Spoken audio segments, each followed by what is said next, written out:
Hi friends, আমি পারমিতা আপনাদের সামনে আবার একটি নতুন রেসিপি নিয়ে চলে এসেছি। এই গরমে শেষ পাতে কিন্তু একটু টক না হলে ভালো লাগে না, তাই আজকের রেসিপি তিলের বড়ার টক। চলুন শুরু করা যাক। আমি এখানে একটা বাটিতে জল নিয়ে নিয়েছি আর এখানে নিয়ে নিয়েছি তেঁতুল, পাকা তেঁতুল। 4টে গোটা তেঁতুল আমি নিয়েছি। প্রথমে 10 মিনিট মতো এই তেঁতুলটাকে জলে ভিজিয়ে রেখে দেবো। তারপর তেঁতুলটাকে ম্যাশ করে ফেলে দেবো আর জলটাকে ব্যবহার করব। এখানে আমি আলাদা একটা বাটিতে হাফ কাপ মতো তিল নিয়ে নিয়েছি। প্রথমে তিলটাকে শুকনো মিক্সার গ্রাইন্ডারে গুঁড়িয়ে নিলাম। এই দেখুন, খুব সুন্দর মিহি করে গুঁড়ানো হয়ে গেছে। এবার এতে দিয়ে দিচ্ছি একটা কাঁচা লঙ্কা।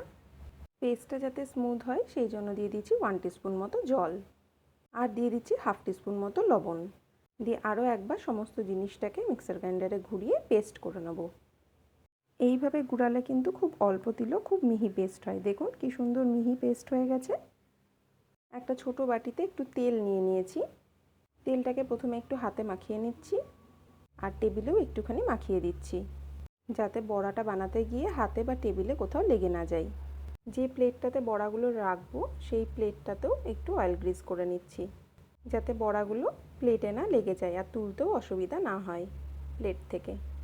এবার অল্প একটু তিল হাতে নিয়ে নিচ্ছি। আমি যেভাবে করছি সেভাবে স্টেপ বাই স্টেপ করবেন, তাহলে দেখবেন তিলের বড়াটা করতে কিন্তু কোনো অসুবিধাই হবে না। এভাবে প্রথমে একটু হাতে করে গোল করে নিলাম, দিয়ে টেবিলে এভাবে ঘুরিয়ে ঘুরিয়ে গোল করে নিচ্ছি। আবারও একটু হাতে তেল মাখিয়ে নিচ্ছি, দিয়ে সাইডগুলোকেও এভাবে একটু গোল গোল করে নেব। দিয়ে হাত দিয়ে প্রেস করে রাউন্ড শেপ দিয়ে দিচ্ছি।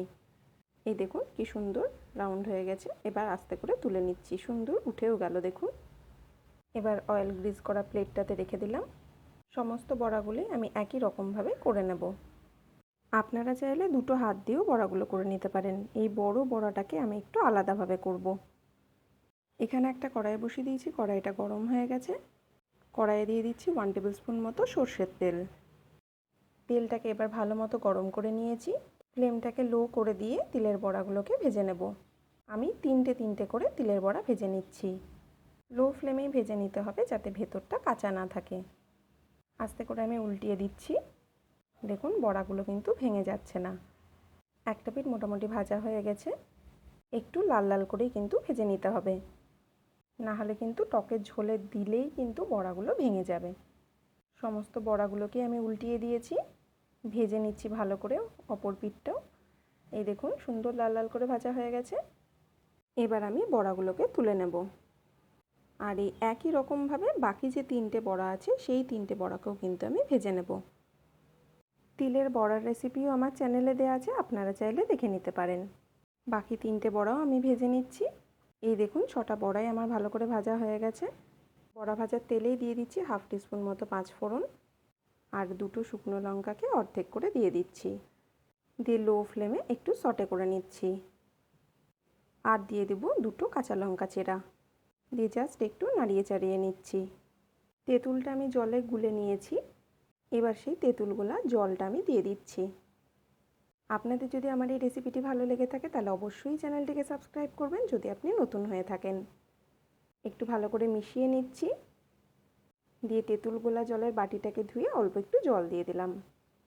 এবার ফ্লেমটাকে মিডিয়াম টু হাই করে দিচ্ছি, দিয়ে ঝোলটাকে 4 থেকে 5 মিনিট মতো ফুটতে দেব। মোটামুটি 4 মিনিট মতো আমি ফুটিয়ে নিয়েছি। এবার এতে দিয়ে দিচ্ছি 2.5 টেবিল স্পুন মতো চিনি। যেহেতু তেঁতুল তাই চিনির পরিমাণটা কিন্তু একটু বেশি লাগবে। ভালো করে একটু মিশিয়ে নিচ্ছি। মিডিয়াম ফ্লেমে ভালো করে ফুটিয়ে নেব যতক্ষণ না চিনিটা গলে যাচ্ছে। দিয়ে দিচ্ছি হাফ টিস্পুন মতো লবণ। এইভাবে নাড়িয়ে নাড়িয়ে চিনিটাকে গলিয়ে নেব। মোটামুটি 3 থেকে 4 মিনিট মতো সময় লাগবে। দেখুন ঝোলটা কিন্তু অনেকটাই গাঢ় হয়ে এসেছে। দিয়ে দিলাম ভাজা মশলা। জিরে আর শুকনো লঙ্কাকে ড্রাই রোস্ট করে আমি গ্রাইন্ড করে নিয়েছিলাম, দিয়ে দিলাম সেটা 1 টিস্পুন। দিয়ে আবারও ভালো করে মিশিয়ে নিচ্ছি।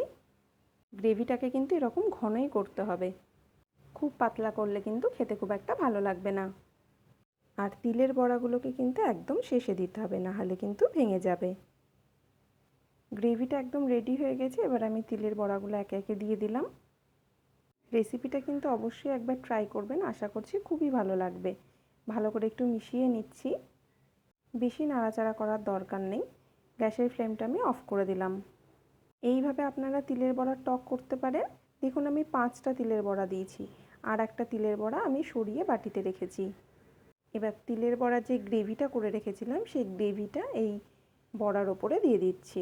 এইভাবেও কিন্তু আপনারা সার্ভ করতে পারেন, সেক্ষেত্রেও কিন্তু ভেঙে যাবে না। আর আমি কিভাবে করি সেটাও আপনাদেরকে দেখাবো। তিলের বড়ার টকটা বাটিতে তুলে নিচ্ছি। আসলে তিলের বড়া খুব নরম হয় তো, তাই বেশিক্ষণ ঝোলে রাখলে ভেঙে যাওয়ার সম্ভাবনা থাকে। তার জন্য তিলের বড়া আর গ্রেভিটা একসঙ্গে না রাখাই ভালো। সার্ভ করার সময় দুটো মিশিয়ে নেবেন, তাহলেই ভালো হবে। জিভে জল আনা একটি রেসিপি আপনাদের সাথে শেয়ার করলাম। আমি এভাবে তিলের বড়াগুলোকে আলাদা করে রেখে দিই আর গ্রেভিটাকে আলাদা করে রেখে দিই। যখন সার্ভ করার পালা আসে তখন দুটোকে একসঙ্গে মিশিয়ে দিই। আপনারা কিন্তু এইভাবেও করতে পারেন। আজ তাহলে এটুকুনি, আবার একটু নতুন রেসিপি নিয়ে খুব তাড়াতাড়ি হাজির হয়ে যাব। ওকে, বাই।